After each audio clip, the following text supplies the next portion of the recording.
it's not just a one-off thing. It's not just a random footprint and then nothing happens for 10 years. This is a build-up in one specific, very small patch of jungle where you're seeing repeated activity that has been analyzed by credible scientists over a decade now. Ladies and gentlemen, beloved of America! Trying to solve the mystery of such a creature, such a remarkable creature that we'd learned so much about, is what prompted me to spend so much of my time and money into Sumatra over the last few years. Man, it certainly ain't the food. On that note, what kind of stuff did we... I keep saying we. I don't... No, it's cool.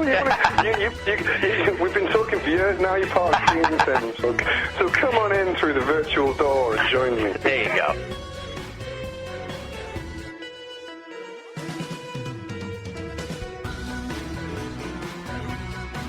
And as I canoed across the lake to our base camp, you can hear all the hooting of the gibbons as you arrive, you know. Oh, boy. It's an amazing, amazing place.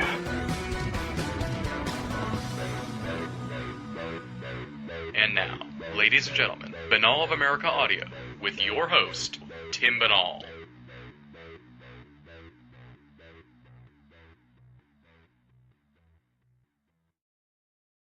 Ladies and gentlemen, welcome to another edition of BOAA Audio Season 6, and I'm very excited about this edition of the program because it sort of serendipitously has developed into an annual tradition of its own. Our guest is, of course, extreme explorer, world-class cryptozoologist Adam Davies, and he's coming back here for his 4th appearance. Comes back every January. We like to call it his audio base camp, where he updates us on his trips of the past year and his expeditions of the past year and his journeys of the past year, because he's doing some amazing stuff. Every year he's off searching for these creatures that are, some of them are very, very close to getting picked up, folks. And I'm talking about the orang pendek. That was his big thing this year. He's kind of becoming synonymous with the orang pendek because of this research, because he's getting so close. This thing is just so close. It's so exciting. And, you know, I was excited when I first had you on the program 4 years ago, and I had a feeling, you know, this guy's doing what we need to be done to get to the bottom of these things. And you've continued to do it, and the results have been remarkably awesome every year. So I'm going to keep having you on the program. Hopefully someday, you know, some year we're going to have you on and it'll be like, well, this was the year you did it, bro. We, you know, crack open the champagne because, you know, we got the orang pendek. I say we like I had anything to do with it, but... No, I totally welcome your support, Tim, but we can talk about it, yeah, sure. But anyway, Adam Davies back on the program, and it's always just like a trip down to the pub when we get together talking here. That's why it's been loose already here. And, you know, welcome back to the program. Formalities, you know, Extreme Expeditions is the book. Check it out from Anomalous Books, and you can find out more about them on Facebook. Adam, welcome back. Thank you very much, Tim. It's a real pleasure. I love doing the show, and I love talking to you. It'd be good. I'm looking forward to it. Oh, I always have fun. I always have fun when I talk to you. Me too, man.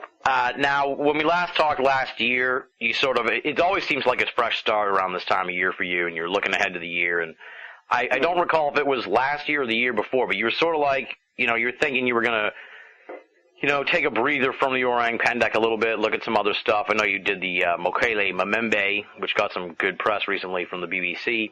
But then you ended up here in 2011 going back after that damn dirty ape, the orang pendek.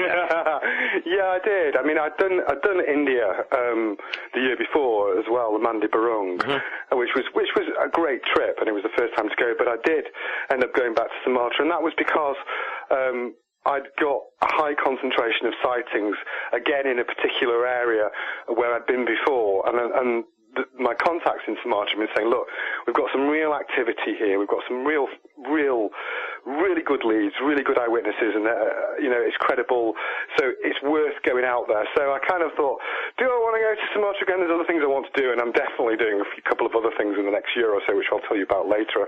But I thought, I've just got to go, and so it was time to get together a team, and luckily, because I had a lot of contacts, I was able to put together a really great international team. Basically, we had It was a CFZ expedition of that year, and obviously I was leading it.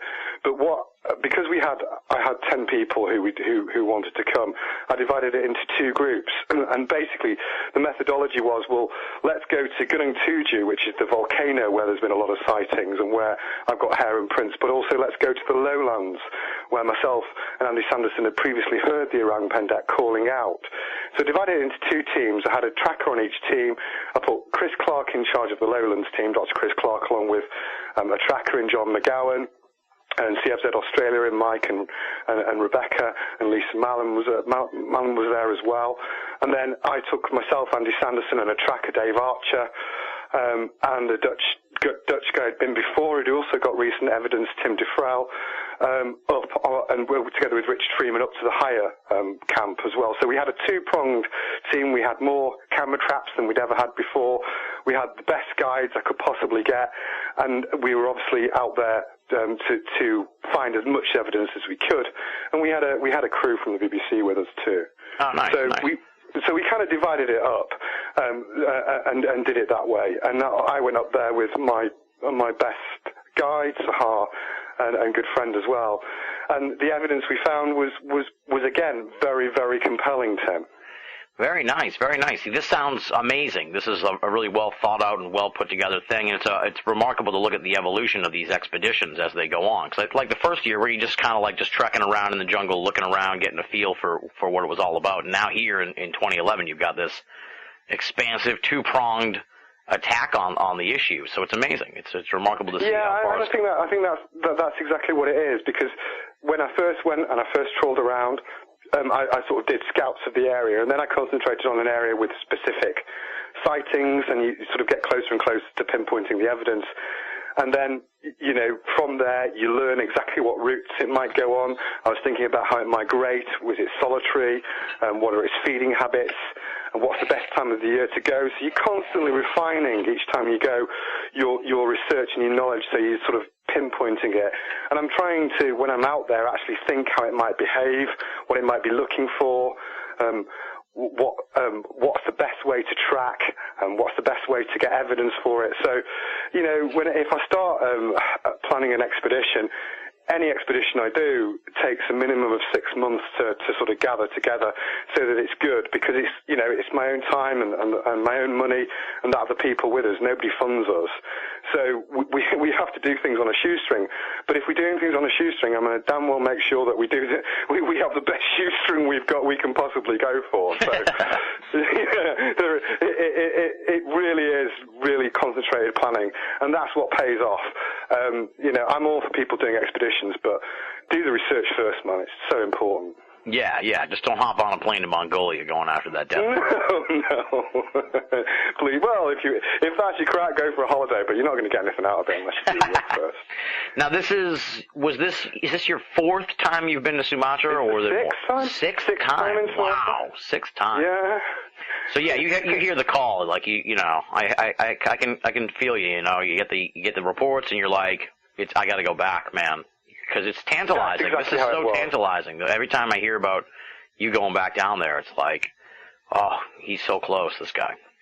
Based on just how extensive this one was, does it seem like the perspective sort of changing? Is there an air of excitement around this thing? Because I'm feeling it, an air of excitement around the orang pendek down in Sumatra, and also from where you are in the UK, and how it's coming together up there and stuff, and you're putting it together. It's like, is there sort of this air of excitement around it? Because I'm feeling it. Yeah, I think there's momentum even might be the word too. Yeah, I think momentum's a good thing.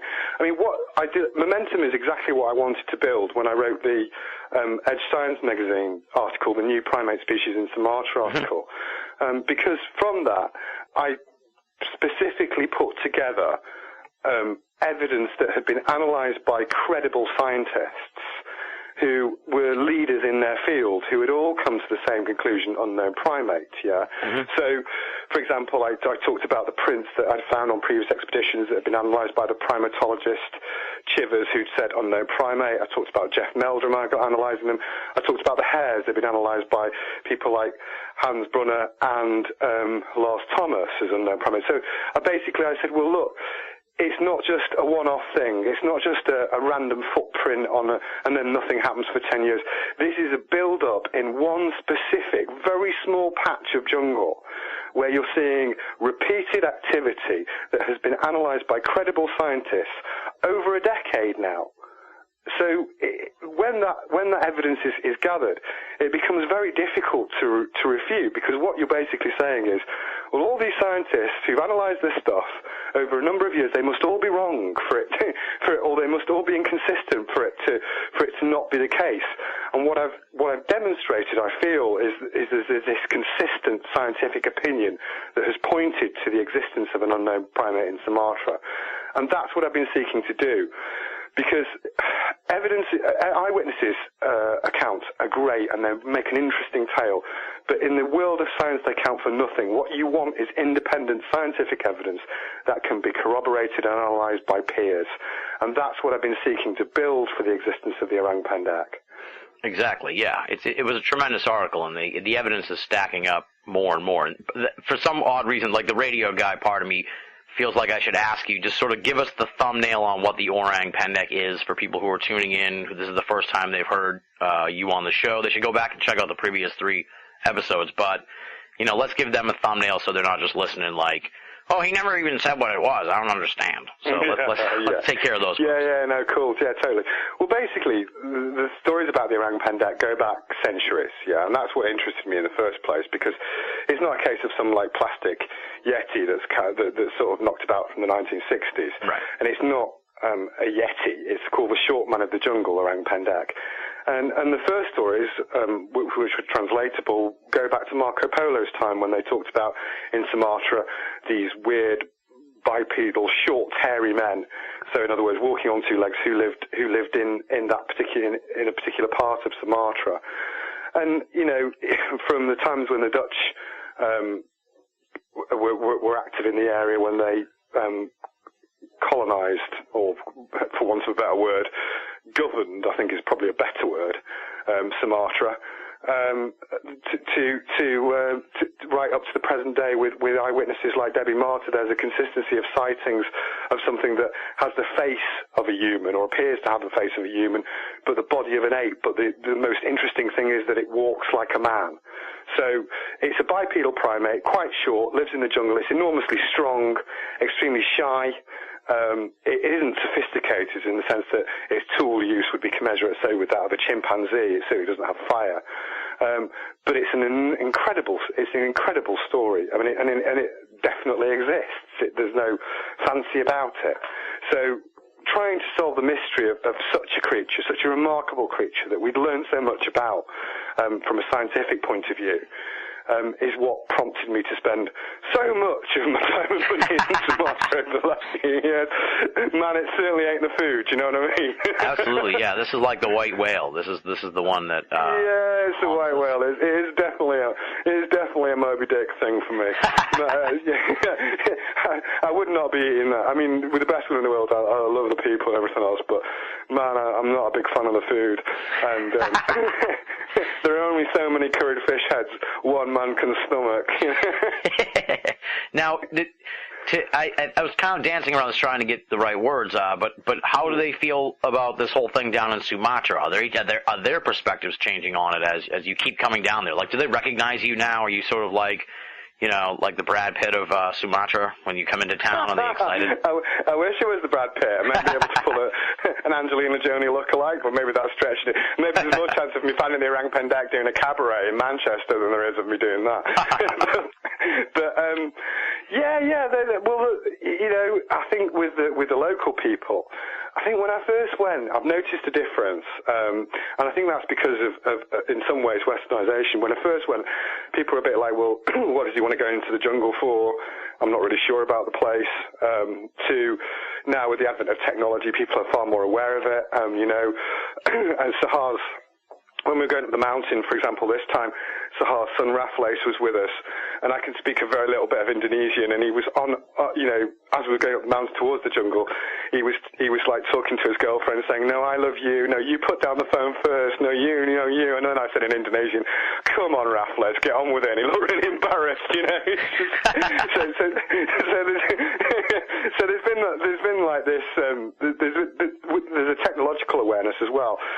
And I think for the local people, what I've tried to impart on them is that it's important for their own self as well, that if they preserve that jungle, then they're preserving not only a unique environment where other endangered species live, not least the Sumatran tiger, but that, it's their legacy, it's their heritage, so it's worth preserving. It's a remarkable place.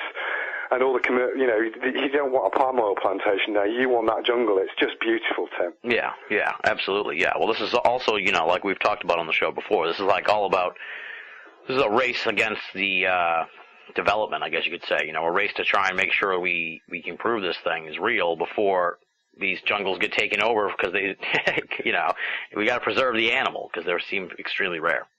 Yeah, I mean, they're talking about building a new road through there at the moment, so it's all about, I mean, if you went to the place where I normally go, a lot of the time, I'm not being dramatic when I say it looks like a scene out of Jurassic Park, Mm-hmm. The first thing I saw when I got to the jungle this time was a giant cobra just as I entered the lip of the volcano.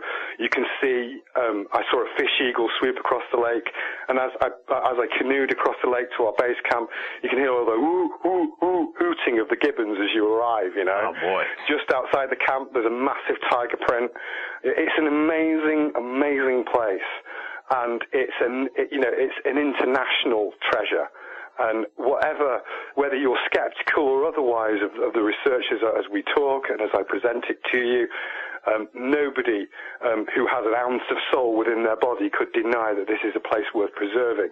And the motives behind preserving the Orang Pendek are purely altruistic. There is nothing in it for me other than preserving the environment and the creature. Exactly. You're not going to open a theme park there or anything, right? Oh, God, no. And I don't make any money off it. I'm not interested in things like that. I'm not interested in materialism. It never appeals to me.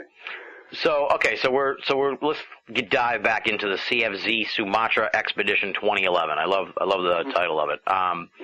Now, you kind of talked about how you got these reports and everything, so was this sort of like your brainchild here to get it going, or were the guys from the CFZ sort of all the same mindset and you all came together? How did it sort of, what was the germination? Well, I lead the expedition for them, yeah, and a lot of the people there are already friends of mine, so we talk regularly, and that's kind of how it evolved. And I did, obviously I contacted my guides in Sumatra, and together with Andy Sanderson and Chris, we did a lot of the initial planning for it. Contacted Dali and Sahar to organise, the basics, Tim. Yeah. The food supplies, the transport. It's all about maximising the time when you're there. You don't want any time hanging around. I want to just be there, get into the jungle, go, and then off you go somewhere else. So. Yeah. So a lot of the logistics were there, and then when we all met up, because some of the people, I didn't know that well, like the guys from Australia and Tim, I went through the plan and we discussed how that would formulate. So there was a lot of background work, but it was more about, once we'd done that, it was more about getting on with it. Simple as that. Off you go. There you go. Yeah. Maximise your time and get on with it. As you know, I like to take the audience sort of into this trip as best I can. So you get in there to the jungle, then how long do you guys split up into teams? And then how long were you guys separated? And was there communication between the two teams? Yeah, those are good questions. Let me break it down by saying we travelled down. We spent a night in a homestay where I went through the plans, and then the two teams completely split up. It was always a worry in the sense that, because I'm responsible for other people's lives, it was the first time where I'd had two groups, right, and I wasn't in contact with the other group, so that played on my mind. But they were in the lowland area, so potentially there was less risk in the sense that if they did have an injury like an ankle break or something like that, they could get out, yeah? With the people who went on the top, they'd all been to Sumatra before, so there was less, but again, it's an enormous risk. If someone hurts themselves up there, then, it can be very, very serious. So I wasn't in contact with them at all. We managed to get one phone signal out to them to organise a pickup for the BBC crew who came after we'd been there about 5 or 6 days, say, yeah. Okay. So we managed to get them in and them out, but pretty much I didn't speak to the other group until we came out of the jungle at the end of the expedition. And how long was that?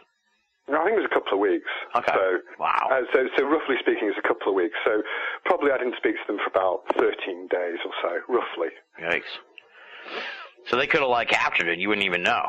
I guess they could have. No, I didn't know. I mean, I can tell you what they found later, but yeah. I wouldn't know, no, and that was it. But, you know, that was all about maximising your potential. Yeah, I mean, if you could, you'd want like 5 teams in there. The same You'd want to saturate the area. I mean, there's only so many people you can send up to the lake because of the logistics, simply because you need canoes and there's only so many on there, and to get to the base camp where I needed to go, that you are restricted in what you can do. Mm-hmm. But there's no reason, for example, where you couldn't have another observational team, say in farmers' barns where there've been sightings as well, or doing stakeouts of the farmland on the edge of the jungle. Yeah, you could, but I had 10 people from 3 or 4 different nationalities, plus all the local Sumatran guides there. So I'm then managing at a maximum time, certainly when we were taking the people up to the lake, up to about 30 people. And also when you're sending people off, you know, it's not like when you're sending people off on holiday saying, see you, have a nice day.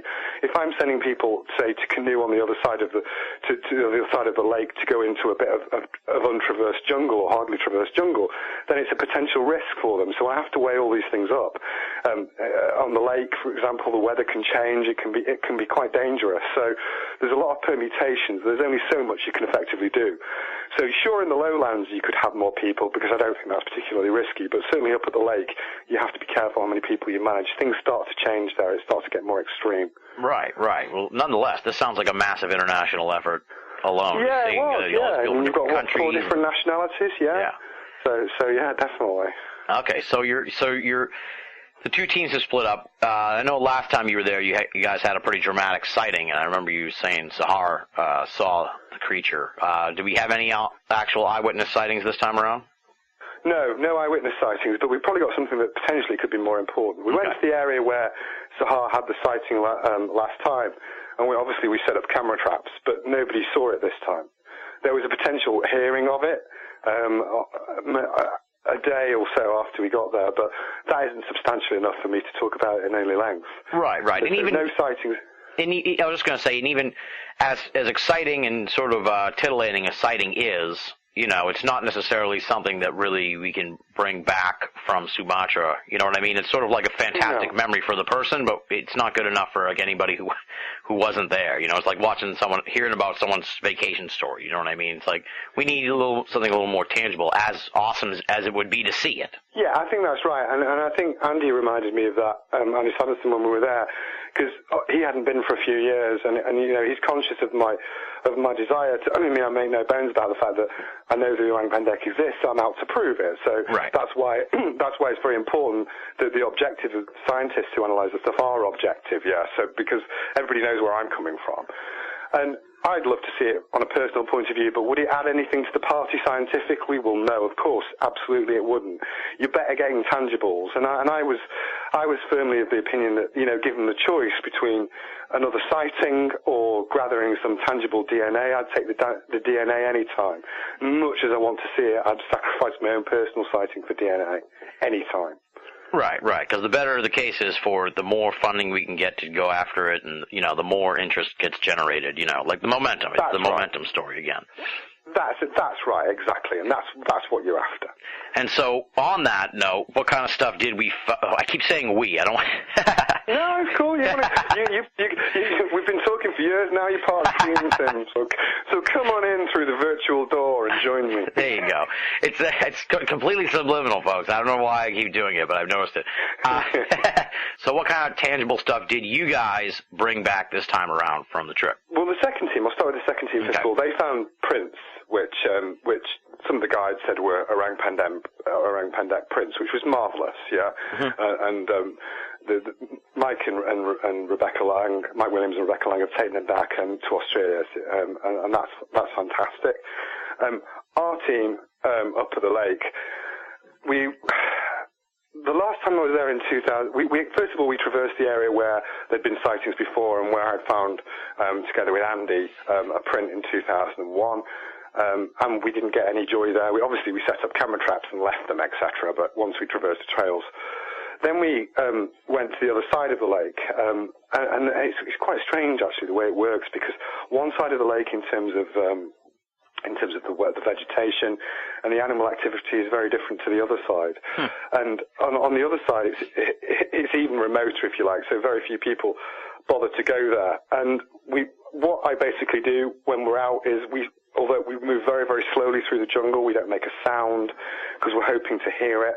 But we're also obviously scanning for any prints, or anything that we can possibly find, and we scan the game trails as they go along. And also we're looking for places to see camera traps. And we'd found little evidence, or some slight evidence on the other side of the lake. For example, we'd seen stem ginger plants snapped, and the orang pendek's reputed to eat ginger. Mm-hmm. But we'd found very little, and we were just and I was also conscious at the time, because we have to get onto the other side of the lake, and I was sort of about to say to Sahar and John, well, let's turn back, and I said to them, well, okay, before we turn back, let's just have one last scan of the trails up here, and then we'll turn back. And they just went slightly ahead. We were in a group, and John comes back and says, look, we think we've got something. So we went over to where they'd been. They'd only gone for a minute. We went over to where they were, and there looked like very, very clearly what looked to be a print, extremely clear. You can see it both on my site on Facebook and on the Extreme Expeditions, Adam Davis on Facebook, and the Extreme Expeditions site on Facebook. You can see the print very, very clearly. It looked extremely like a handprint. We were really excited, and we made a mark of it and then moved on, because you don't just stop at the one print. Yeah. Right. So we carried on looking for more trails. And then on a tree, John, who's Sahar's brother, found some extremely strange-looking hairs. Now, I'm very familiar with hairs of creatures in the jungle. I wouldn't call myself an expert, but for example, tiger hairs are very white and tapir hairs tend to be grey. But these look extremely unusual, and it was in the vicinity of the print, which was extremely exciting.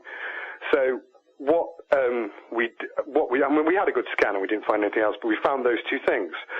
So Andy Sanderson made a cast of the print, and it looked like the orang pendek has been turning over logs to look for insects. Now, you remember when I found the print last time in 2001, I said that one of the things that the orang pendek seems to do is move through the jungle, like treating it almost like a supermarket, so it snacks as it moves through the jungle, yeah? Right. And it turned over a log with relative ease, and Andy and I had struggled to pick this log up, two big blokes. So it shows its apparent strength. And so we made a cast of that, and it's a great cast. It's come out beautifully. Love it. The hairs, I removed. I put a face mask on, and gloves. I removed the hairs from the tree with tweezers. They were immediately put in ethanol because it's too damp to carry the stuff through and anything else. So they were preserved in ethanol, and then they were when I got back, split into 3 different sections with a control section kept for me, so 4 sections. Okay. The hairs went to 3 of the leading scientists in the world to be analysed, who the leading geneticists in their field to be analysed. Forgive the name, Professor Willeslav in Denmark is doing some DNA testing. Todd Dissertel from America is doing it. And Professor Brian Sykes from the University of Oxford is not only testing those, but testing the hairs from 2009. I kept a control sample of that as well, and he's testing both. Now, Professor Sykes, I went down to Oxford to see him in just before Christmas. There couldn't be anyone more. All of these guys are top-notch scientists. Yeah. But there couldn't be anyone more eminent than him. He's a lovely man. He wrote The 7 Daughters of Eve, which is an international bestseller, which basically says that we're all descended from 7 particular individual clans in Europe. So, the fact I'm honoured that these guys are all volunteering to do it, but the fact now is that I've got people of this pedigree prepared to test the evidence, which is A, costing them a lot of their time and their money. It's costing them a lot. But B, Brian, I've been in regular touch with him. He's been getting hair samples. He said, I've just been to go and get a Sumatran tiger hair sample, for example. He said that to me a week ago. Shows just how much we've moved the bar in terms of this research, because I can tell you that 10 years ago, if I tried to get this, people would have been very, very reticent indeed. Not these individuals, I can't speak for how they would have behaved. Right, the community as a whole.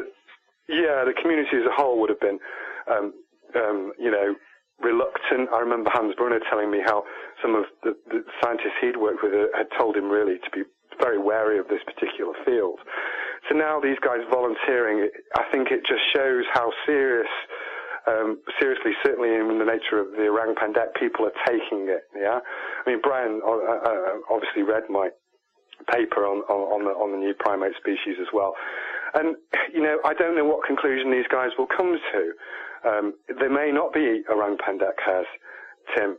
They may be something else, but I know now with 100% confidence that if they are something special and unique, then they will say so, and they will have no qualms about saying it to whoever listens. Okay, so now that's fantastic.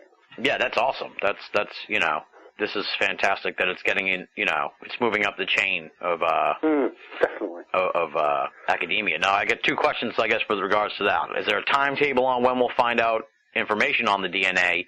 And then it sounds like, I guess, extrapolate a little more, because I was going to ask, but you sort of you suggested that's the case, that this guy, Dr. Sykes in Oxford, he's trying to take a look at both DNAs to see if they match, so we can get, that'll be really good too, obviously. So I presume that's what he's trying to do, right? Yeah, I haven't put a time limit on it, and I wouldn't want to suggest one. I think, I am what I am in the sense that I'm a field researcher. I gather evidence, but it's very important to me that the evidence is analysed objectively and scientifically.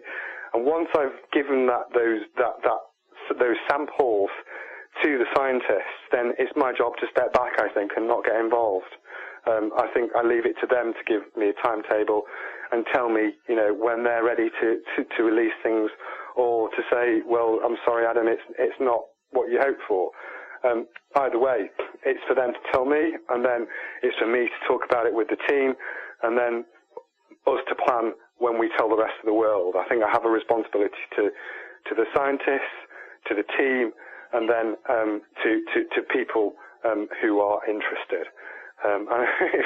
If we do get mitochondrial DNA off that, I think there'll probably be a lot of people who are interested. But that's not to hint, because I just don't know anything more than I've imparted on you. And yes, in answer to the second part of your question, I'm sure he'll do some comparisons. One thing that I did think, just as we were talking then, I thought was interesting, that encouraged me slightly, I think it's important I say, as I said, the hairs don't necessarily come from the orang pendek, but the handprint was in the vicinity, and it's an area where it clearly traverses to look for food. Mm-hmm. But when I took the hairs out of the ethanol to separate them into the three respective vials that went off to different parts of the world, as I've already described, they certainly seemed to have a sort of blondishy tint to them. Now, that encouraged me, because an eyewitness who I'd spoken to at the foot of the village, of Sahar's village, said that he'd seen an orang pendek active in the area only a few months before, and he described its hair as being of a blondie colour. So you never know, it's a role. But Brian will also be testing the 2009 sample as well, yeah, and he'll go through it very, very fully, Professor Sykes. I have no doubt about it. Nice.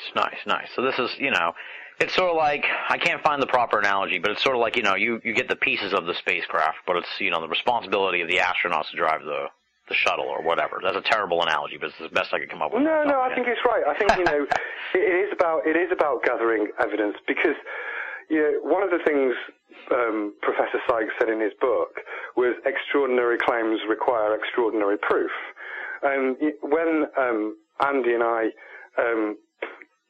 first published some results in 2001 about the possible existence of the orang pendek, off the record, a scientist who is quite eminent but will remain nameless for this, said, well, you know, Adam, if it was a new species of frog, you'd have no problem. It would be in nature right now. But because of what you're trying to prove, you have to come up with something really significant. And no photograph in the world will do it. You know, the most conclusive proof I can get, because I'm not going to shoot one ever, would be mitochondrial DNA. Now, if that comes up, then that's sort of my job done. I think that's the high watermark. I'm fully aware of my own limitations as somebody who funds himself, and with the goodwill of those people who are kind enough to come with me on these expeditions. So that's what I'm looking for, and I think that will tip the bar enough for people to finally say, well, you know, the orang pendek's got to exist. Right.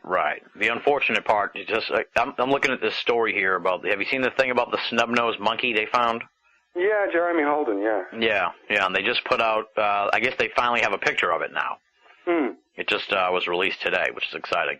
But it's sort of... I think Jeremy took it. I mean, Jeremy's been involved in the orang pendek research. He's a great photographer, and I think he's one of the most underrated cryptozoologists in the world today.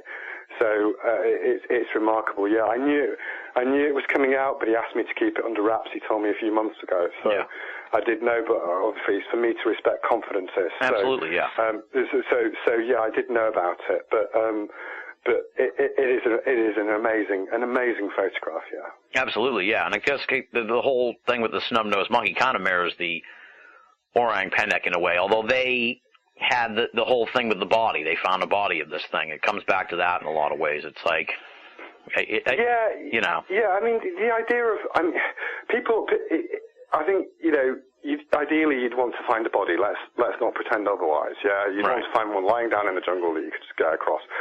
But I think the idea of finding something these are very, very rare creatures, really living in quite remote areas, although some of them are coming into human habitat. There's always a chance that some farmer could come across one and in some altercation machete it or something. Right, that's a possibility. As morose as it sounds, that's kind of the ideal. That's kind of what we want in a way, is just like, you know, an accidental self-defense sort of thing where a hunter in Sumatra we don't want Adam involved in any way with that, but some sort of serendipitous thing. You know, Tim, I really don't. I mean... You don't want that at all? No, despite the fact in the purest way, I don't want that to happen. I'm hoping with the establishment of DNA and the other proof that we've got, that should be enough to tip the bar, yeah? And then scientific interests take over. I'd rather that than something die. Okay. A horrible death. All right, that's fair. If it falls down and dies in front of us, then that's fine. I know that in the purest sense you'd want a body, but I think if it's going to happen like that, that's the most likely scenario. Yeah. Yeah, some accidental thing. Yeah, some accidental death. It gets hit by a car or something as it comes out of the village. Exactly. All right, so we're waiting on the DNA evidence. Any sort of other insights into the trip? What was it like on a personal level to be back in the jungle after all these years? And, you know, is this feeling like, did you feel at home almost there, or was it getting... Well, you know, yeah, I wouldn't say all these years, really, because, I mean, I was in the jungle in India only 6 months before, and I think I was in Sumatra a year or so before. It feels very familiar, Tim, after after 6 times. I pretty much know it. I know all the routes there, so it's almost... I've spent more time in Sumatra, I think, than any other country in the world other than where I live. So, I mean, on a bonus point, you always lose weight, so I look pretty damn hot when I get back. No, I'm joking. So it's a good time to go on the pool straight after you come back from Sumatra. No, I'm not serious. But yeah, you do lose a lot of weight. It's hard slog. It can be quite dangerous. You know, there are things to worry about, but it also can be magnificent. You know, if you're sat at night towards the end of the expedition when you've done all the hard work and you get a little fire going and you're having a few drinks and the stars are up because you're at elevation, it's a remarkable place to be. So it's very beautiful, and I do like it. And you never know. Watch this space, because I may go back sooner than I can say right now. Uh-oh. That's exciting. Now, any perilous moments on the trip where you're a little concerned, or did it go pretty smoothly in that regard? I think, I talked about the advent of technology. and how things are changing. And I think the only moment where I thought was a bit hairy on the trip was on the last day when we were trying to get people down from the jungle quickly before it got to night, and a storm started. And I sent the crew went down first of all. They had some flights to catch onwards. Then I sent Tim and Richard down because Tim had got an injury and Richard wasn't feeling too clever either. And myself and Andy and Dave were waiting for the last for the guides to come back. And because it got very, very late, we ended up having to canoe 5K across the lake in rapid time, and I remember getting cramps in my hands as we got down, and then we had to traverse a hill at the top. And then as we got down, it was chucking it down. It was getting very dangerous. It was getting dark. We'd not been, obviously, seeing any sort of commercial things for a while, so we shied away from a car headlight when we finally got to the village. We got to Zahar's house, and there's a kids' TV program on the telly that I recognised, and I was like, oh my God, such a transition from the middle of the jungle to that. But that's modern technology for you. So, but I wouldn't say I felt any particular life risks. I'm always conscious of worrying about it, and I was very relieved to see the other team were in one piece, but not when I was there. Obviously, there was Sahar passed away shortly after we got back, but not because of the expedition, just because he had an illness. Well, that's probably a good... Is there anything else we should talk about with the trip? No, I think that's it. I think, right now, wait and see. And I've given you a taste of that. I may go back sooner than you think. Right. Did you pick up any new sort of insights as to something you might try next time? I think, next time I'd like to spend some more time in the lowlands areas because I think they're picking up more and more results there. I think, as human encroachment has come along, what the orang pendek has done by being intelligent is adapting more and more to the environment that surrounds it. So it's getting bolder in the sense that it's spending more time in, for example, farmers' barns looking for sugarcane. It's getting less shy of people. Oh, boy. So that might be a good way forward. Yeah, that's interesting. Is that something that had come up before in the past, or is this sort of a relatively new development with the legacy of the creature, if you will? I think there's always been sightings, but in my experience, gathering sightings, it's becoming more frequent. So I think it's, and you can draw a very slender parallel, say, in the United Kingdom with the adaptation of foxes.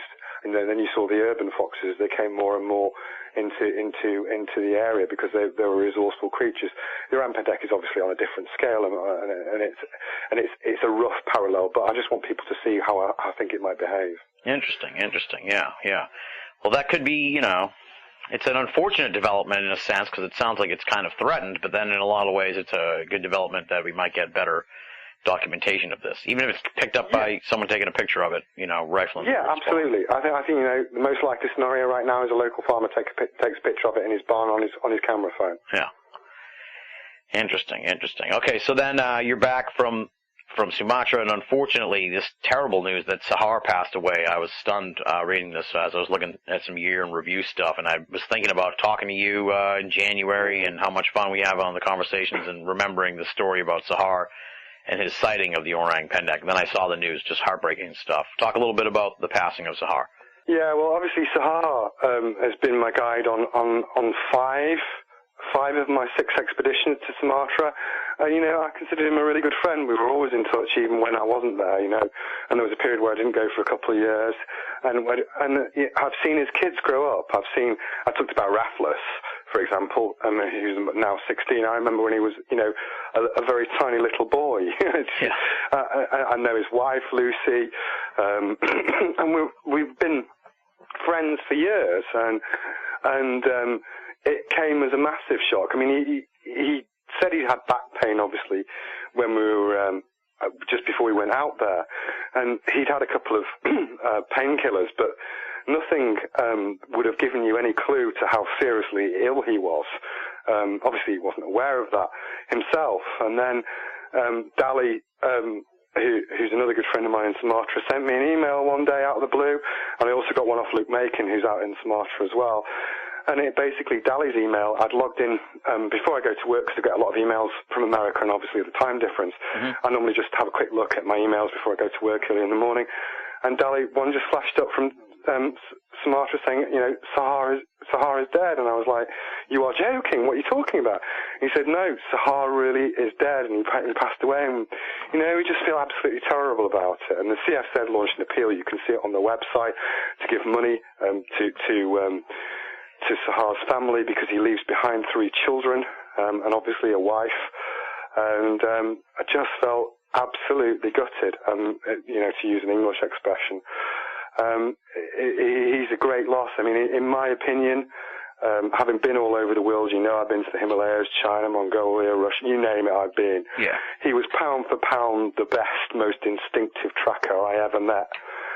He's on a par with the pygmies in the Congo in terms of instinctual nature and tracking ability. There was nobody like him. He was unique and a remarkable man. But I don't, and although I feel very, very upset when I talk about Sahar, I thought about what I was going to say, and I want to leave. Sahar had a great sense of humour, and I want to leave the Sahar topic with a funny story, which is how I want to remember Sahar as a great man and with a great sense of humour. And when we first got to the jungle, Dave won't mind me saying this, but when we first got to the jungle, we had sleeping arrangements, and the locals sleep. I used to sleep in this, but now we don't. But the locals sleep in a pondock, and they all slept together. And there were a couple of tents 3 tents where Tim, Andy, and I, and Richard, and Dave slept. Now Dave snores like a water buffalo. He won't mind me saying it, but it's not like, it's not a, or a, it's a, oh boy. It's so loud, yeah. It's so loud. Like, it feels like the jungle's resonating, yeah. Absolutely resonating.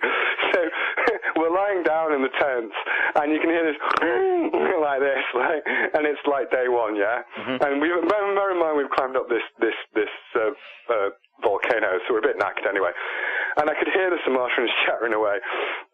Now, a couple of centuries ago, and then I talked about this with Sahar, so clearly we're joking, there used to be cannibalism in Sumatra, and people used to be called the long pig, because presumably they tasted like a pig, yeah? Yeah.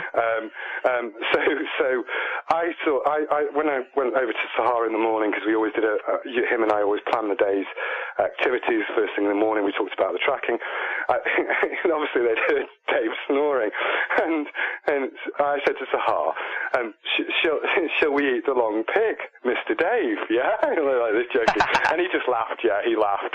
Anyway, day 2, you hear this. None of us are sleeping, right? And it was really bad. And you could hear the Sumatrans chattering. Day 3, right? Same thing. Sahar comes over to me knackered, yeah, and all the Sumatrans looking knackered. And he goes, Adam. And I said, yes, Sahar. He says, do you really think we should eat the long pig, Mr. Dave? And I was saying, no, Sahar, the BBC are going to come in 3 or 4 days' time. We can't say, where's Dave? Oh, well, I'm sorry, we had to eat him because he was snoring, So that's how I want to remember Sahar. And of course he was joking, but that's the sort of guy he was. No matter how hard it was, no matter how tough it was, in any situation, no matter how knackered he was, he had a smile on his face, and he carried on doing the best job he could, and he was a great friend. So that's my story with Sahar, and that's how I want to finish on him. There you go. Yeah, tremendous loss for the effort to get to the bottom of the Orang Pendek. Just a tremendous loss. You guys going to be okay in future expeditions? I mean, you have relatively quality guys to take his place in a sense. I mean, obviously he's irreplaceable in a massive way. Yeah, but you know what I mean. What you mean. Yeah, of course, there are other guides out there who I've worked with very well. I mean, Dali's still out there. He obviously speaks English. His son, Raffles, is trained as a tracker, and if I do go out there, I'll make damn sure I take Raffles. And Donnie Donnie and John, Sahar's brother, they're all really good trackers. So, yeah, we could... While Sahar is irreplaceable, there are other good trackers who I could use. Yeah. Excellent. Maybe Sahar can give the Orang Pendek a little push from the other side and help us out. Yeah. I'm sure. If I do end up going soon, then I'm sure he'll be watching over it. I hope you're enjoying this commercial break. You're amazing. They're amazing? You don't even know who you're talking to, Poppy. You talk to them as if they're actually, as if you could see them. Yeah, they're watching us. Yeah, but you're not watching them. Well, yeah, I can see them. No, you're not watching them. You're listening to Banal of America Audio. I hope you're enjoying this commercial break. Don't stop believing. Hold on to that feeling. Now, there's another person down there in Sumatra that we talked about originally way back in our first conversation when we it was sort of like my feeling out of the Sumatran story, and this is Debbie Martyr. And her name's come up again and again in recent times. When I was talking to Lauren Coleman, he was talking about her, and I sort of recalled her story. Yeah, I heard Lauren's interview with you. It was a good one, yeah. Oh, thanks. So I guess talk a little bit about Debbie Martyr, her story, and how she fits into like this orang pendek mythos. Because I'm fast. She's still down there in Sumatra, right? She moved there. Yeah, Debbie now does conservation work with the tiger team. She's a remarkable woman. She's lived there for, I don't know, I'm just guessing now, I don't know for sure, but 15 years maybe? Oh, wow. That's a rough guess, I don't know exactly. But Debbie has seen the orang pendek, I think on several occasions, a couple of occasions at least. And, whereas I've done a lot of orang pendek research, Debbie spent 5 years just on the orang pendek project alone. And it's because of Debbie that a lot of this interest initially started. I mean, I met Debbie the second time I went out, so I'd heard about the orang pendek, and I met Debbie the second time I went out, and it was her guides as part of the tiger team I originally used, and that was how I met Sahar and moved things forward that way. So, yeah, she's an incredible woman, a very tough lady, and I have nothing but respect for her and her work. Nice. And she's on board, I guess you could say then, with what you guys are doing, right? She's not like... Yeah, she knows about what we're doing. Yeah, absolutely. Well, she helped me. It was because of Debbie's resources in 2001 that we managed to get the print which you've seen. So, yeah, definitely. I wouldn't have made any of this progress to the same degree, I think, without Debbie's assistance initially, yeah. Absolutely. All right. Nice. Has she expressed any interest on going out on these expeditions at all, or is she sort of just all set with what she's doing now? Well, she's very involved with, she's obviously got a passionate interest in the orang pendek still. You would after all that time researching it. But I think, her focus right now is tiger conservation, and quite right too, because there's only a few hundred of these remarkable creatures left. So she's spending a lot of her resources preserving those, and I completely understand that. It's a tough place to be, but the clock's ticking, and what Debbie's doing is doing a lot of good. So I understand that her focus is on the tigers, and I think that's the right place for her to be, because if she can help preserve their habitat, by default she helps preserve the orang pendeks as well. That's true. Yeah, sort of. It envelops them as well. Yeah, you're right, and sort of sets the standard for what might need to be done if it's a different part of the island where the orang pendek is, or something like that. Yeah, absolutely. She does a great job, and her and Jeremy Holden, who also spent, I think, 10 years out there, worked tirelessly to discover, to help the jungle be preserved, to interact with the authorities, and see to preserve those unknown species and those species that need preserving, and they are true pioneers in every sense of the word. Now, you've teased us a little bit about what you might be doing in the new year and stuff. So what, as we sort of established at the beginning of the conversation, January sort of starts the new year, obviously, and sort of like is a blank slate for you. So what are you looking at for 2012? What's sort of in the mind of Adam Davies? Three things right now.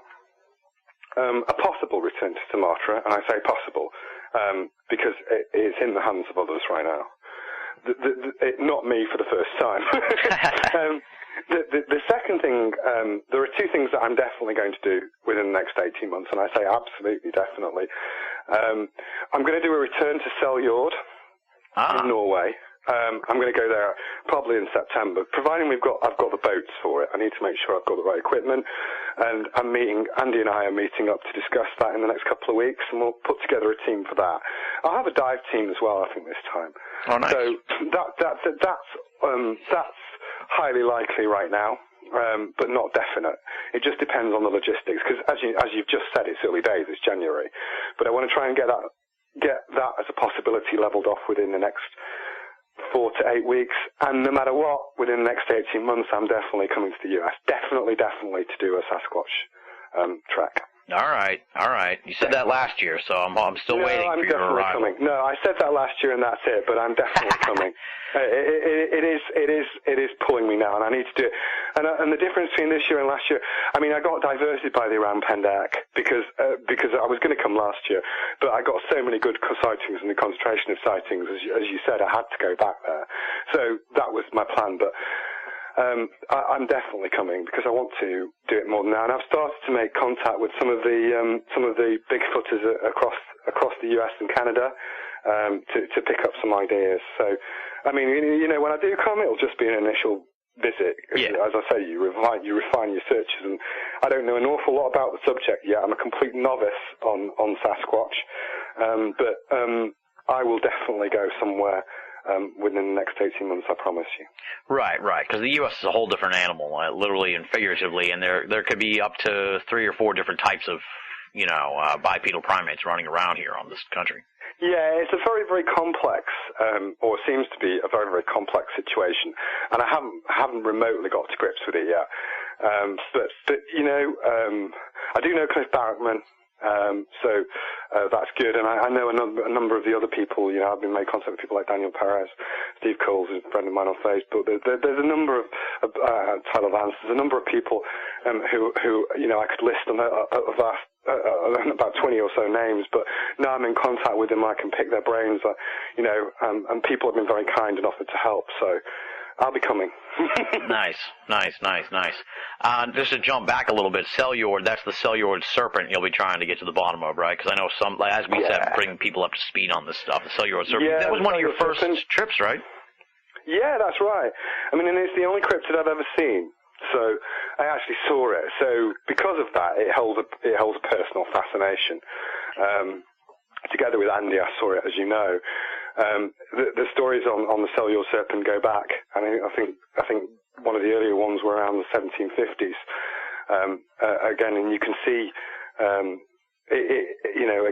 that you've got a legacy built up there over hundreds of years about a mysterious creature. I mean, when I first went, as I said to you in those interviews where I did, I think 4 years back, I couldn't possibly see how it could exist. And ironically, if I know what I know now, having spent so many years studying cryptids all over the world, I probably wouldn't have gone because I couldn't see how a creature could survive in a lake that was frozen all winter. It just didn't seem to make sense. And I've been to Loch Ness, and I don't believe Loch Ness Monster exists, so I would never have gone. But I'm very glad I did because obviously I saw it, and it looks. And one of the most remarkable things with the Celluord serpent is it looks very much like the 18th century woodcut. So in other words, a serpent-like with what specifically fascinated me was it appeared to have what looked like barbs on its spine. It was remarkable, and I could make bold claims that I've been to places that hardly anyone has ever been before. If I wanted to BS and say, oh yeah, I saw the Makili Mamembo, I was in the Congo, I could do, and who's going to doubt me? Do you know what I mean? Yeah, no one's going to know. But I didn't see it. So I want people to say, if I say I've seen something, that's because I've genuinely seen it. You could say, well, he may be mistaken, and I'm sure I could understand why people might say that, but I really did see this thing, and it was remarkable. Interesting, yeah. Is there a lot of research going on with that beyond, your trip down there? Are there, like, people in the area who are sort of, like, dedicating themselves to getting to the bottom of that, or is it sort of languishing? Because I feel like the Loch Ness thing's languishing. It's not really going anywhere. Although you say, you don't really see much to it, but, it's like it's not as hot as it used to be.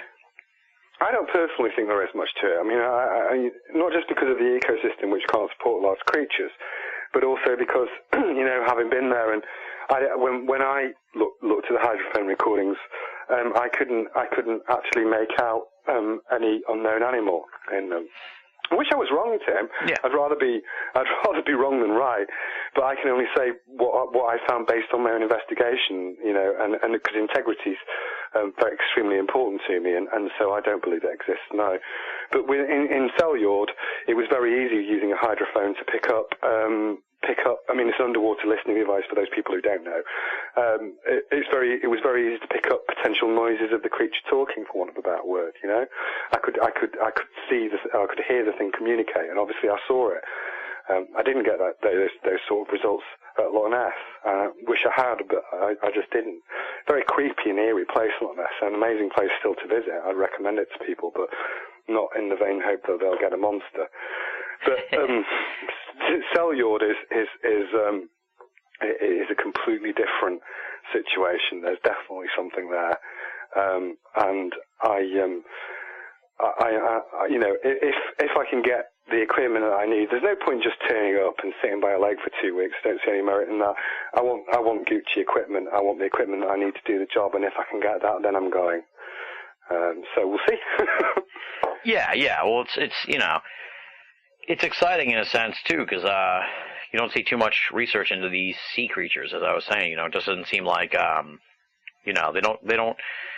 they don't generate the buzz that the land animals are doing right now. So it's exciting that you're going to go back and give this another shot. What are you trying to do with this? Sort of get picture evidence, better. So you say you're going to have a dive team. So what's the ultimate goal? Because you can't really get DNA off of one of these things. No, DNA.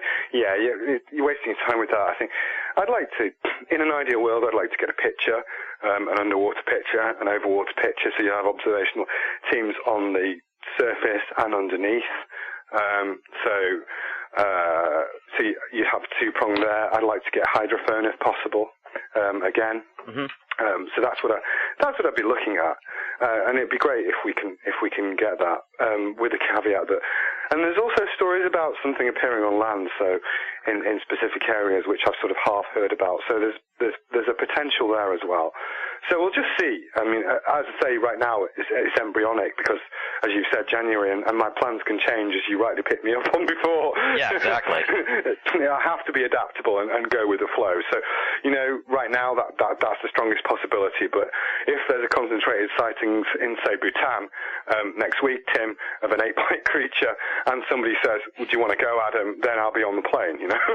Right. Well, when we had Lauren on, he correctly sort of prognosticated that the Yeti thing was going to get big, and we did sort of see a big Yeti push with this finger thing, even though it didn't really. I don't really know exactly how it all shook out, the Yeti finger, but the Yeti creature was sort of a hot thing as we closed the year. So you never know. You might get a call from the BBC that's like, "Hey, do you want to lead a Yeti expedition or something like that?" Right? Yeah. Well, Bhutan's a good place. Well, the finger, as a lot of your listeners will know, turned out to be human. That's what I heard. Yeah. To wrap that up. But if I could go anywhere in the world to look for potential Yeti creature, Bhutan right now. I think instinctively. My research says to me that that's a good place, and so that's where I'd be off to. And Lauren was right. Yeah, absolutely. There's a concentration, but I think Yeti and bipedal creatures have always. You're right about the lake monsters, and I think probably I need to do something different as well. That's one of the reasons I was interested in looking at Selyord again. But of all the bipedal ones interest me most simply because. They're so close to us, and I want to learn about their behaviour and habitat. I think we could learn a lot about ourselves from studying them if we can prove that one exists. So, or hopefully, but it would be a remarkable discovery. So that's why they've always fascinated me in terms of cryptozoology more than the others. But I am also interested in lake creatures too. I think some of them are fascinating. So now, what you said that we could learn a lot about ourselves. What do you mean by that? Well, I personally am an evolutionist. I respect other people's opinion. I'm not a creationist, and I never have been. And I think the idea of something walking bipedally is remarkable because it almost gives us a semblance of our past. Yeah. So you can see how we have developed. If you look at, say, for example, a tool use of, I mentioned earlier, of a chimpanzee and how that's developed and how we expanded from hunter-gatherers communities and fanned out. I think that these sort of things will give us a massive cultural awakening, if for want of a better word, if one of them is proved. That's a personal opinion. It's not, and that's philosophy rather than science, I think. Yeah, exactly. But still of interest and critical importance. Now, have you ever, now not necessarily with regards to the orang pendek, but there's this sort of, and I'm not sure if we've talked about this before in the program, but there's this concurrent sort of text, I guess you could say, or sub-discussion in the world of cryptozoology that maybe some of these creatures are like paranormal in nature. Have you ever, I'm sure you've heard that. Yeah, I've heard about this. I mean, the idea of shape-shifting things, and things moving interdimensionally between things. I understand that. For example, I know Nick Redfern's propounded a few ideas about that, and I got on very well with Nick. He's a great guy. But I think, I think it's totally cool to say that we have a difference of opinion on this, and that's the right approach, in the sense that I don't believe that they're interdimensional beings. What I am after is hard. I believe, for example, let's talk about the orang pendek. I believe it's a real living animal that if we push enough, and I think as I said to you with the scientific papers, there's real scientific evidence there for it. But I think if we push enough, we can get genuine scientific evidence. I have never seen any scientific evidence of the existence of an interdimensional being. As far as I'm aware, there's been no ever recorded documentation of anything of that nature. I'm after, with the greatest of respect to Nick, who I think is a wonderful guy, and I can't say enough good things about. I disagree. I'm after real scientific evidence. Right. And I was having a conversation with Greg Bishop a few days ago for like a year in review thing, and they're not mutually exclusive, these two concepts. There could be some interdimensional bipedal primate, but there could also be a myriad of natural animals as well. We can't get trapped into the either-or argument, right? Yeah, there could be, but I've listened to your show where Greg and Nick have talked about these concepts before, so I'm aware of Greg's opinion too. But I struggle with the concept of anything being interdimensional, because I've not seen any proof of it happening elsewhere that I could verify. That's not to preclude the fact that there may be interdimensional creatures, but I'd want to see some evidence of their existence. So I'm not dismissing the idea, Tim, as a concept. I'm just saying it's not what I'm focused on, and I don't know enough about it. I'm just after real evidence of real creatures. There you go. It's in your gray basket. It's an old standard. Yeah, absolutely. It's in my gray basket. I'm not dismissing it because I just don't know enough about it, and I'm interested enough to listen to people express those views. It's just not something that I've ever delved into. Okay. Now, you said the BBC was with you guys on the trip. What was the extensiveness of their involvement? Are we going to see a TV special out of this or anything cool like that? Yeah, well, I think the BBC are doing an amalgam of a couple of things, and I think they'll be because they came to India with us as well. So I think they're doing a conglomerate general documentary. I don't know enough about it really. I haven't been in touch with the guy who's the producer for a couple of months, because obviously Christmas came along, we had the Sahara thing, and I've been delving into my other projects, not least getting a lot of my spare time has been getting the samples sorted for the scientists that I've just been talking about, and obviously going to see Brian in Oxford and a couple of other things. So I need to get in touch with them and find out, but I don't know exactly when it'll be on or anything else. That's probably the most vacuous answer I can give you. It sounds like it could be. It sounds like it could be something pretty. So they went to India with you and filmed, then they went to Sumatra and filmed, but none of this stuff has shown up yet. No, none of this stuff has shown up yet. If I had to guess, maybe it'll be in March or April, but that's just a guess. I haven't actually spoken to them about it, so I guess we'll see. Yeah, because this could be something really awesome. This could be something really big if they put together some kind of special piecing all this stuff together. I mean, that could really help your stuff in a big way, get some funding. Yeah, well, the guy who wrote it, Morgan, he's Morgan, the guy who came out filming, I think he's an award-winning documentary maker. So, and I think he's looking at a special. The idea, I think, behind it was a 90-minute special, not just of those two things, but I think he's doing some other stuff with CFZ. But as to what shape that'll take, when I was on expedition, I was focused on the expedition, and I kind of wanted the cameras to be in the background. It wasn't about being, for me, it wasn't, I love doing TV stuff, but, on the expedition, it wasn't about being on telly or on the TV. It was about getting the best possible results I could on the expedition. So he wasn't my main focus. He sort of rung about in the background, if you know what I mean. Yeah, you're not like Steve Irwin out there, right? You're not like... No. I mean, it's great to be on TV. I love it. And if, I'm realistic enough to know that if I could do this thing full time, which I'd love to do, the easiest and best way to do it would be to do a series. So God knows I want to do that, Tim, absolutely. But when I'm out there, I'm out to get the best results I can, not just for me, but for the team and for the creature. And the TV is always secondary to me if it's my expedition. When I've done, things like Monster Quest and the Himalayas and stuff, I've been working for them.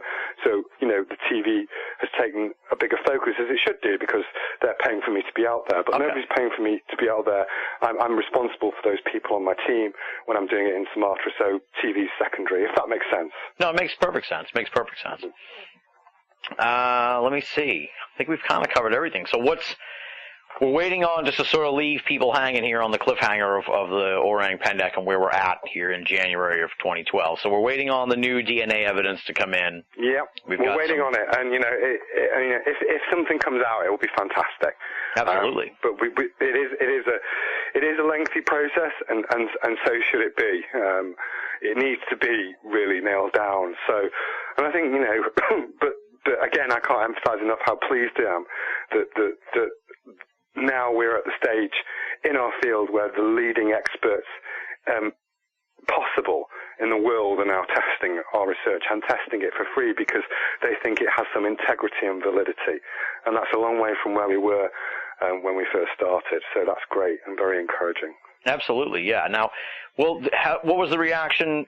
Is there like a pushback from the zoological community at all to the orang pendek? You say it's sort of thawing, but has there been like a pushback? Because it seems like they should be embracing this like whole hog. Well, there'll always be people, who say, well, it doesn't exist, or they're wrong, or it's a gibbon, or it's an orang. Misidentification or something like that. Yeah. And that's okay, I'm cool with that. I mean, the way you move opinions forward is by having people agree and disagree with you. I mean, I'm totally fine with that. I don't mind people disagreeing. I'm not there I'm not, you can't be precious about it because scientific opinion and scientific views often change and often adapted or often done in the face of mainstream scientific opinion, not because of it. But then, it's your job to move mainstream scientific opinion in the right direction as you see it, based on the evidence. And that's what I'm trying to do. So, yeah, people disagree, but I don't think people are openly hostile about it, nor should they be. I mean, you can have a different viewpoint to me, and we can debate it. For example, the debate I've just given between myself and Nick, which would be, if we were talking about things, we get on very well. He's a good bloke, but we have differences of opinions. Yeah, exactly. In the same way, if I was talking to, say, somebody who was sceptical, like Ben Radford, we may have differences of opinions, but we'd respect one another's work. And I think what you have to do is have a constructive way forward and look to see how you can move things forward for the benefit of science rather than snipe at one another. I'm not into that, and I wouldn't work with anybody who was. Yeah. Well, it's good. It sounds like it's not as crazy as sort of like the skeptical community of some of these other paranormal fields, even though, the whole cryptozoology is quickly moving out of the paranormal and into sort of this middle zone between the paranormal and the mainstream. I think, like, the proving of the orang pendek would go a long way to sort of pushing it even further into the mainstream.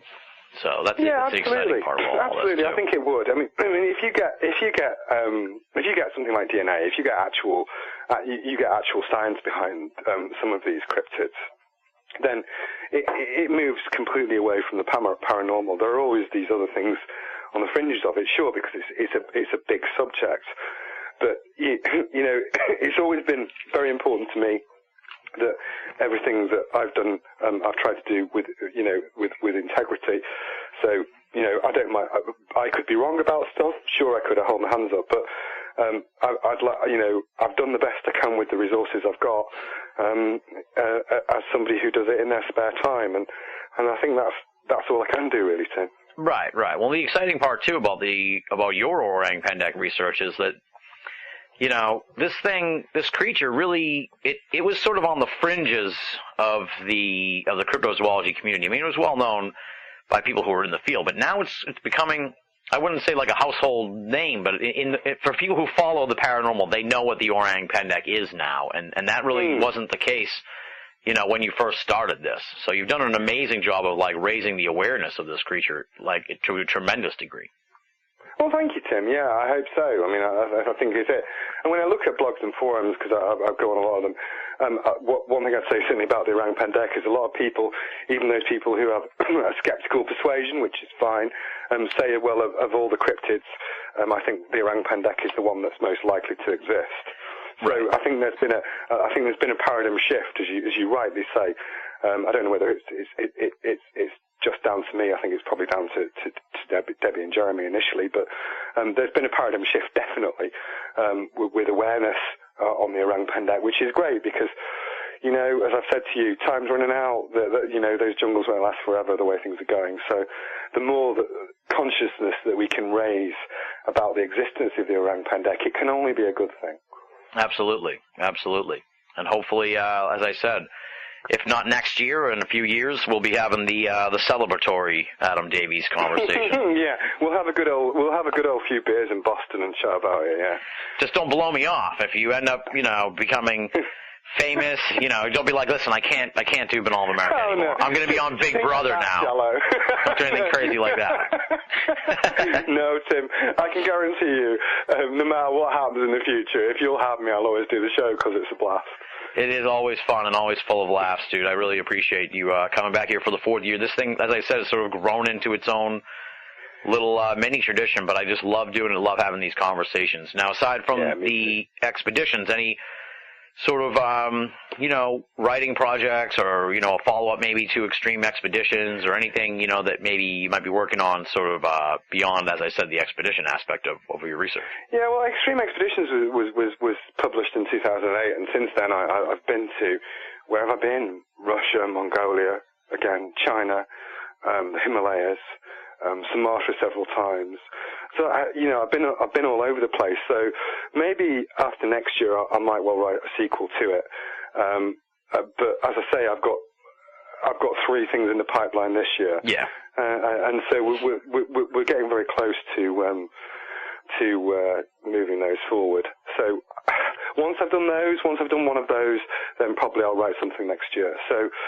Yeah, next year I'll write a sequel to that because I've got enough material, I think, to write it to make it worthwhile and substantive, so people when they read it can say, well, it's 5 years. What's he been doing in the last 5 years? And they can see the difference because by then I'll probably have been out to about 10 different countries. So yeah. Yeah, you've had an amazing career. I mean, it's just.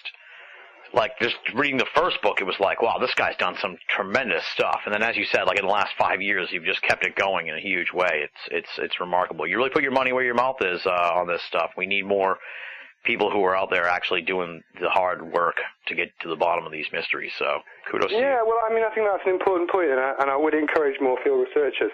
I'm always happy to help people and share ideas with people who want to go out and do these things. I don't think people should be intimidated by the fact that not everybody's going to want to go to the Congo and get shot at like me, you know. I fully accept that I'm asking a lot of people to want to do that.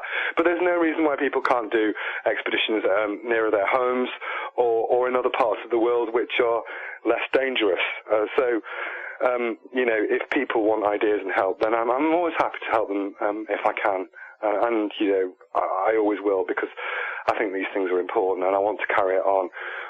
You know, I think one person who reviewed my book said, I hope Davis writes a sequel if he survives to live that long days, which I thought was hilarious.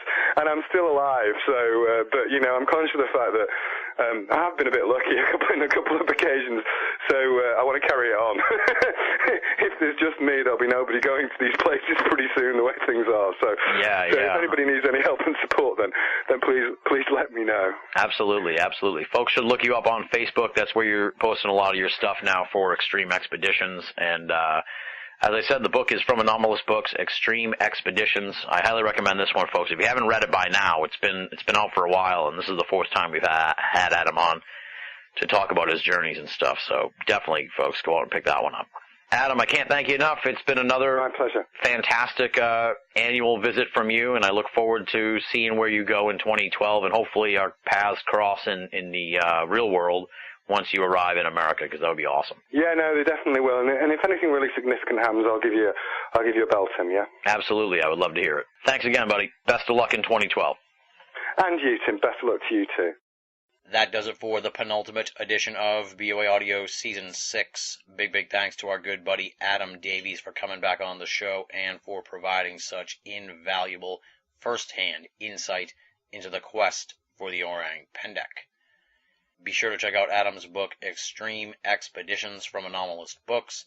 And if you want to find out more from Adam, punch in his name or Extreme Expeditions into Facebook, and you'll be able to get updates from the man himself on his various adventures in the new year. As we've been saying year after year, my friends, keep an eye on Adam Davies, because he is on the verge of a game changer with this Orang Pendek research, and it just may take esoterica to a whole new level in the future.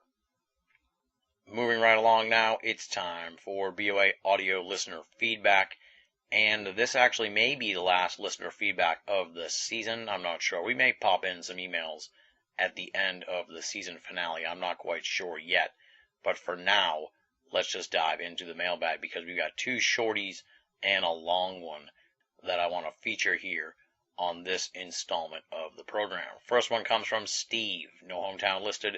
Here's what he has to say. Loved the show with Greg Bishop. You had some good 9/11 comments. Try and check out this new movie about the OKC bombing. It's called A Noble Lie. Alex Jones has been pushing it lately. Thank you very much for writing in, Steve. Glad to hear you enjoyed the Year in Review episode. I will definitely look into A Noble Lie. Always interested in the OKC bombing. Definitely a story that has sort of slipped through the cracks of the parapolitical community, totally overshadowed by 9/11.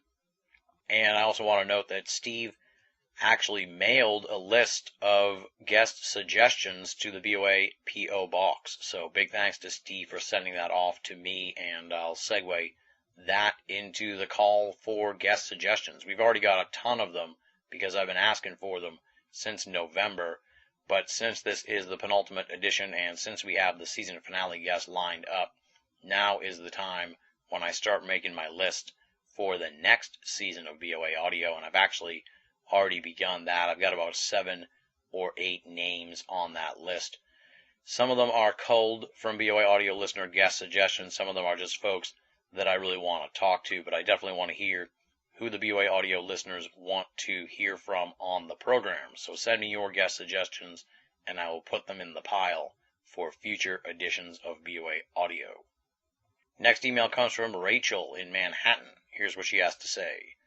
Hey Tim, Happy New Year. I hope your year has started off better than mine. Are you planning on going to any events or fun festivals this year? I am looking for something fun to do. Rachel in Manhattan. Thank you very much for writing in, Rachel. First of all, of course, Happy New Year to you, Rachel. I hope your year has taken a turn for the better. Sounds like things were a little rough when you made this post. With regards to any events or fun festivals here in 2012, there is absolutely nothing on the drawing board right now. I'm kind of burned out on the festival event circuit, if you will, and I'm not even really that big a part of it.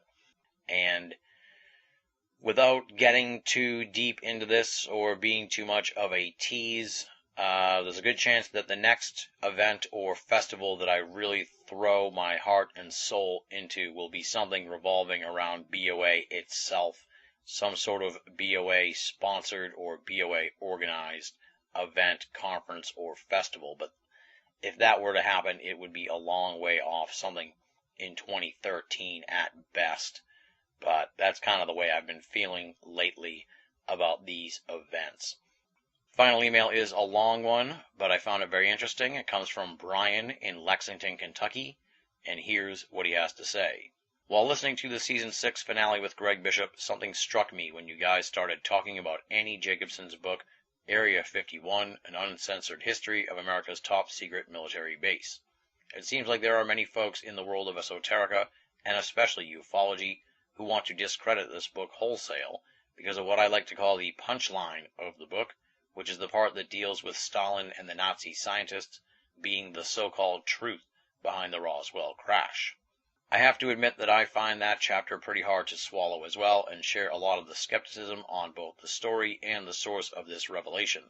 But for those who haven't read it, the book is mostly a fascinating read for anyone interested in the secret history of America's nuclear program and the technologies that led to the development of the U.S. military's stealth aircraft. This non-UFO content makes up about 98% of the book. With the exception of said chapter on the Roswell incident, there's not a hint of sensationalism in the rest of the information she presents from her research.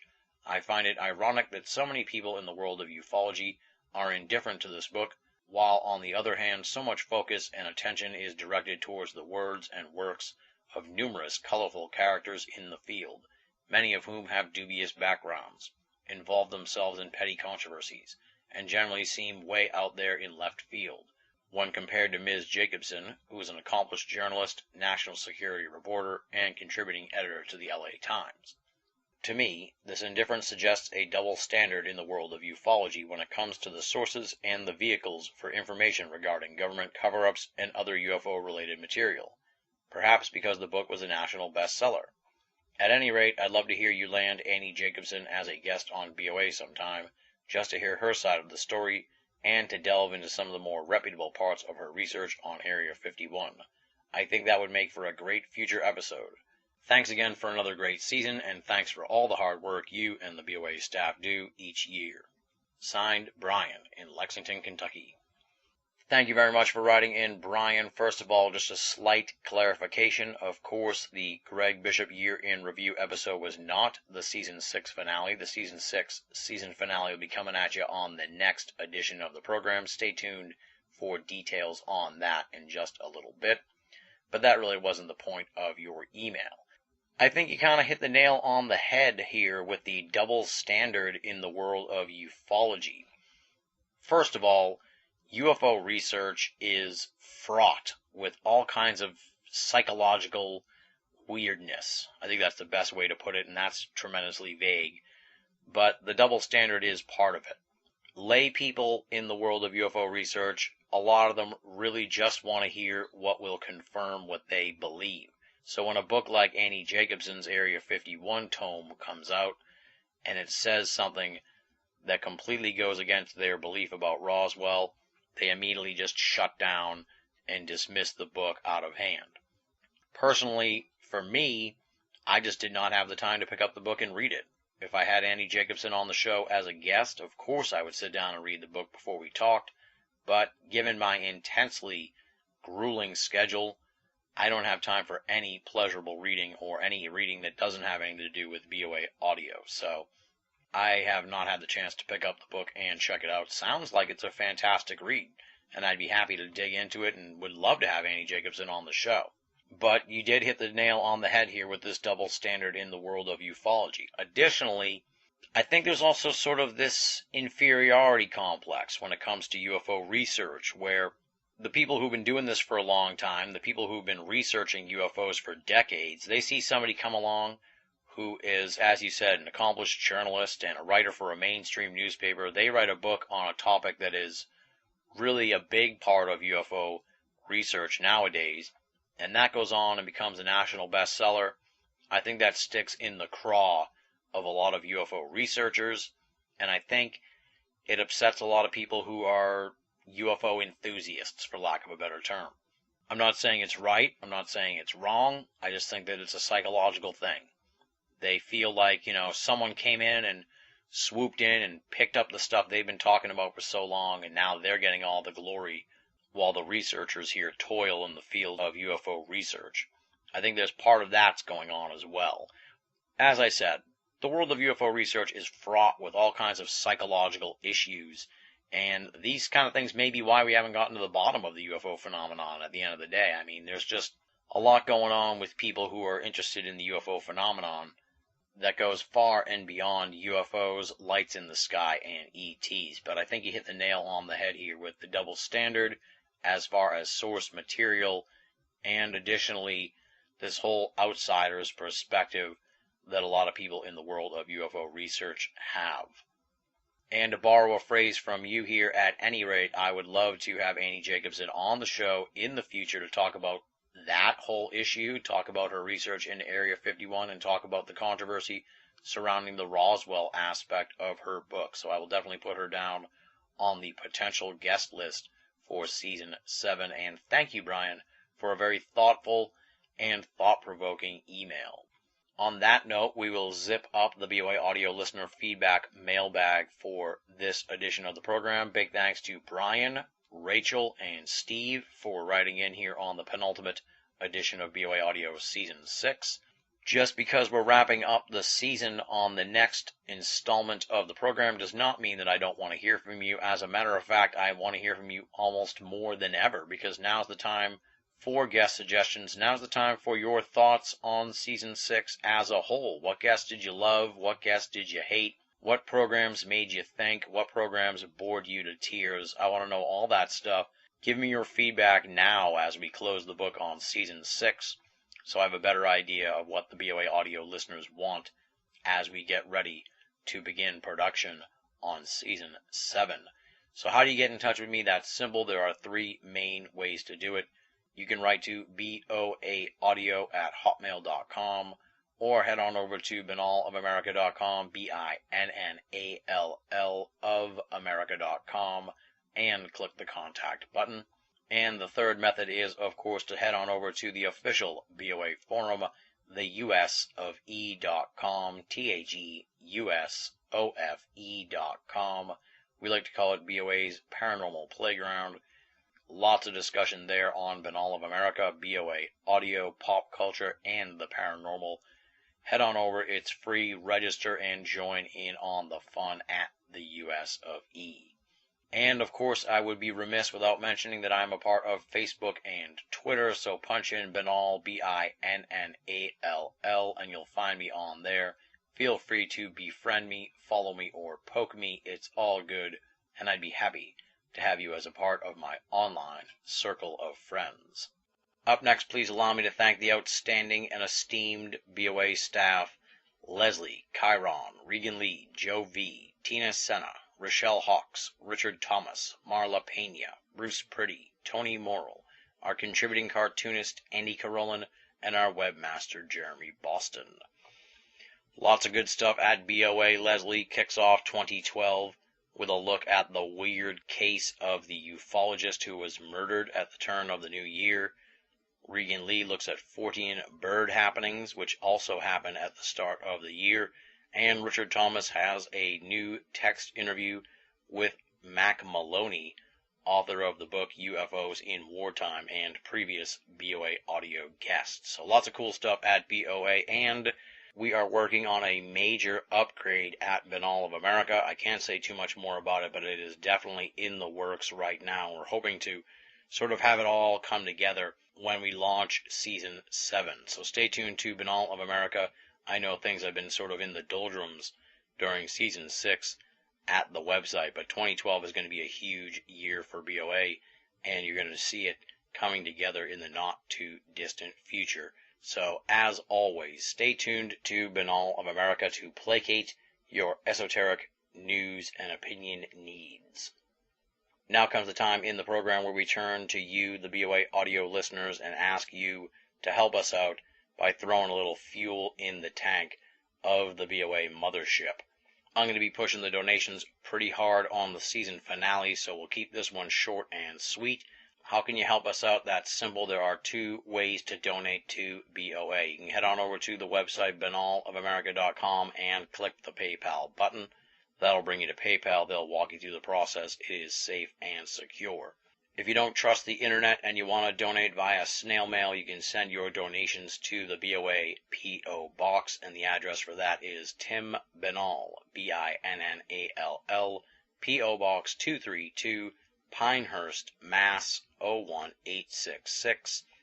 And if you send us a donation to the P.O. Box, please make it payable to Tim Binnall and not Binnall of America, and include some kind of correspondence so I can reach out to you and thank you for your donation to the BOA franchise. We say it at the end of the program every time we call for donations, but it bears repeating. No donation is too small, and all donations go towards Binnall of America and BOA Audio to help keep the audio series and the website up and running, freely available, and commercial-free for all of our great readers and listeners the world over. Next time on BOA Audio, this is it, my friends. It is the season finale of BOA Audio Season 6. I can't tell you too much right now. I've got two major names lined up for the season finale. It's going to feature two guests, folks. Not at the same time, but it's going to feature a lengthy interview with one big-name guest and a shorter interview with another big-name guest as well. Two huge names in keeping with the BOA Audio season finale tradition, and we're hoping to get the episode out to you either the Saturday before the Super Bowl or on Super Bowl Sunday. So stay tuned to Binnall of America for details on that. It has been a long season. It has been a massive season, and it's going to come to a tremendous crescendo with the BOA Audio Season 6 finale. I wish I could tell you more right now, but I don't want to ruin the surprises, and I don't want to jinx myself before these interviews are in the can. But as I said, two major names in the world of esoterica will be joining us to close the book on Season 6 of BOA Audio. Stay tuned. It's been a hell of a season, and we're going to go out with a massive bang. And on that note, I'm practically losing my voice here because I feel like I've talked just a ton here at the end of the program this week, so let's just wrap it all up. Big thanks once again to Adam Davies. Thanks to our buddy Pete Diggins for providing the theme music to this installment of the program. Check out his website, www.aurophonic.com, AUROPHONIC.com. Thanks to Steve, Rachel, and Brian for writing in on BOA Audio listener feedback, and of course, big super huge thanks to all you folks out there, the hardcore BOA Audio listeners who stick around through all my rambling at the end of the program. You guys are the best. Thank you once again for making BOA Audio a part of your esoteric audio playlist. Until next time, this is Tim Binnall, thanking you for listening and signing off.